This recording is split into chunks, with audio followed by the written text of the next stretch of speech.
We're going to finish up talking about Chapter 6 tonight, and we're going to continue talking about the normal model.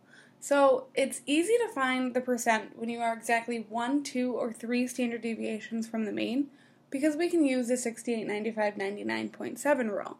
But sometimes that's not the case. So, for example, each proportion of the SAT test is designed to have a mean of 500 and a standard deviation of 100. We want to know what is your percentile if you score a 680. So with a standard deviation of 100, and we're looking at a score of 680, we can clearly see that we're not going to be exactly 1, 2, or 3 standard deviations from the mean. Therefore, we're going to have to calculate a z-score. So to do that, we take our observed value, which would be our 680, subtract the mean, divide by 100, and we end up with 1.8. That falls between 1 and 2, so it becomes slightly more difficult to figure out what our percentile is going to be here. So we actually have to do this by hand. Finding normal percentiles by hand requires us to use Table Z in our book. So Table Z is in Appendix G on pages A78 and A79, and it's called the Standard Normal Table. I would pause the video now and open your books to those pages, because we're going to be referring to that table throughout the rest of this lesson. Before we can use the table, we have to convert our data to z-scores. Now we've already done that for our example, and we know that it's a z-score of 1.8. So remember the 3 rules of statistics: make a picture, make a picture, make a picture.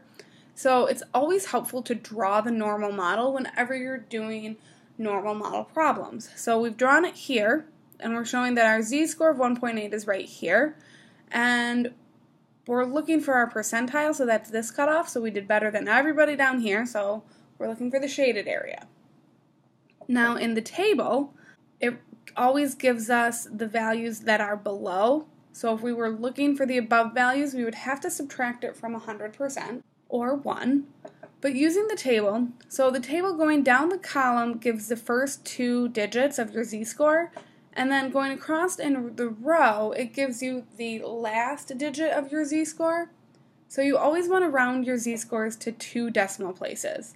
So in this case, we need to go down the column until we get to 1.8, and then we go over until we get to the 0. It's not very far, it's the first column. And we end up with 0.9641. That gives us our percentage. So this means that 96.41% score lower than a 680, or only 3.59% score above, because it's going to add to 100%. Let's try another example.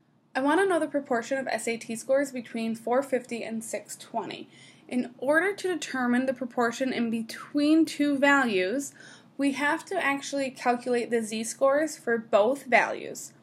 Then look up the percentiles separately for both values, and then we'll have to subtract the percentiles from each other, and that'll give us the area in between. So the z-score for a score of 450 is going to be 450 minus 500 divided by 100, which gives us a negative 0.5. And then the z-score for scoring a 620 is going to be 620 minus 500 divided by 100, which gives us a z-score of 1.20.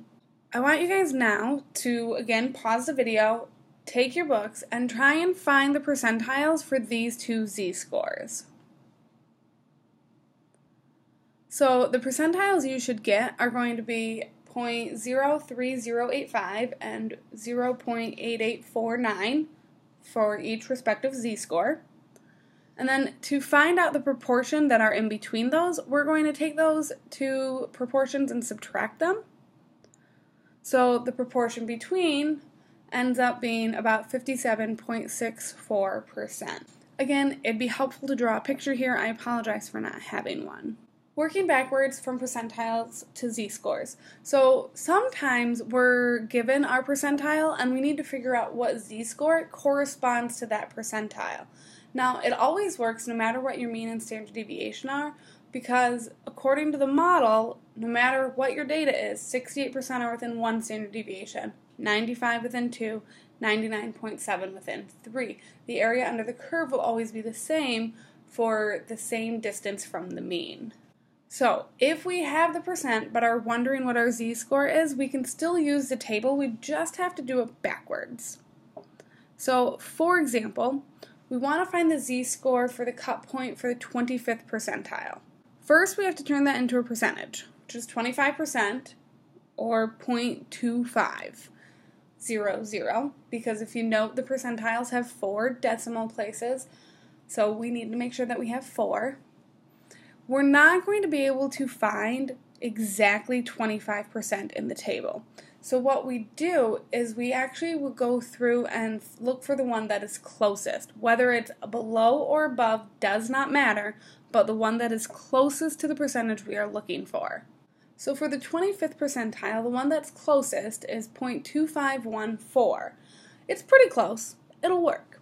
So from the table, we see that it's at the negative 0.6 going down the column, and then going across the row we're at the 0.07, so it gives us a z-score of negative 0.67. So pause now and make sure that you're able to find that percentage and then use that percentage to find the correct z-score. So let's try an example. So we want to know how high an SAT verbal score do you need to be in the top 10% of all test takers. Now, again, we're using the SAT, so the mean is 500 and the standard deviation is still 100. To be in the top 10%, that means that you've done better than 90% of everybody else. So 90% is going to be your cutoff score for the top 10%. So you'll have performed better than 90% of the population. Again, drawing a picture is going to be extremely helpful with this. So you draw the normal model. I did not notice these when I cut and pasted this from the internet, so please ignore these values. I'm actually going to draw a line through them so we don't pay any attention to them. Oops, looks like I underlined that one. And we'll get rid of this one too. Because what we're looking at here is the fact that to be in the top 10%, that's up here.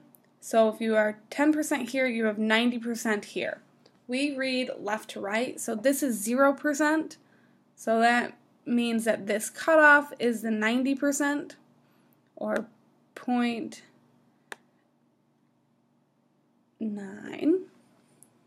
So what we have to do is use the table. So I already found it, that the z-score for the 90th percentile is going to be 1.28.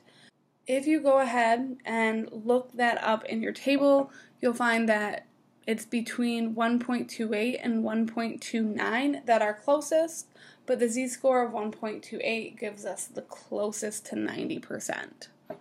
Once we have our z-score, we're going to use our z-score equation to figure out what score that has to be.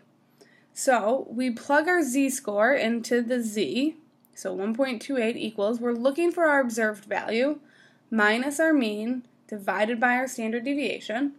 Again, using algebra, we can solve, and we end up that x is equal to 628. So if you get a 628 on your verbal score, you are in the 90th percentile. Let's try another example. A cereal manufacturer makes 16-ounce boxes of cereal. To make sure customers are happy, they want the mean to be 16.3 ounces with a standard deviation of 0.2 ounces. We want to know what percent of the boxes are going to be underweight. So we're going to use the normal model. Again, whenever you see the capital N with parentheses, you note that you're using the normal model. So where the mean is 16.3 and the standard deviation is 0.2. And we're going to use that our weight has to be under 16 ounces. So we're going to use 16 as our cutoff. So then we calculate our z-score. So z equals 16 minus 16.3 divided by 0.2. And we end up with a z-score of negative 1.50. Again, using our table, going down the column, we'll look up negative 1.5. Going across the row, we'll look up 0. And we'll find out that our percentile is about 6.68%. Continued serial example. So the company's lawyer says that 6.68% is too high, and they need to make sure that no more than 4% of boxes are underweight. Using the same standard deviation, what should their new mean be? So now the lawyers say this doesn't work. You need to fix the machine so that the mean weight is going to be something different, because we don't want any more than 4% of the boxes to be underweight. So now our normal model is mu, comma, 0.2. Same standard deviation, but we don't know our mean, so we have to find our mean. We first have to find the corresponding z-score to 4%, or 0.0400, and that ends up being a z-score of negative 1.75. Go ahead and use your table, see if you can't make sure that you end up with a z-score of negative 1.75. Once you have your z-score, we're going to use the z-score equation to find our mean. So we plug the negative 1.75 into z. We know our observed value. If you're at 16 or under, you're underweight. We have our standard deviation of 0.2, and we're looking for our mean. Again, using algebra, we end up that our mean becomes 16.35. So not much different, but a little bit. That is it for tonight, and I will see you guys tomorrow in class. Have a great night.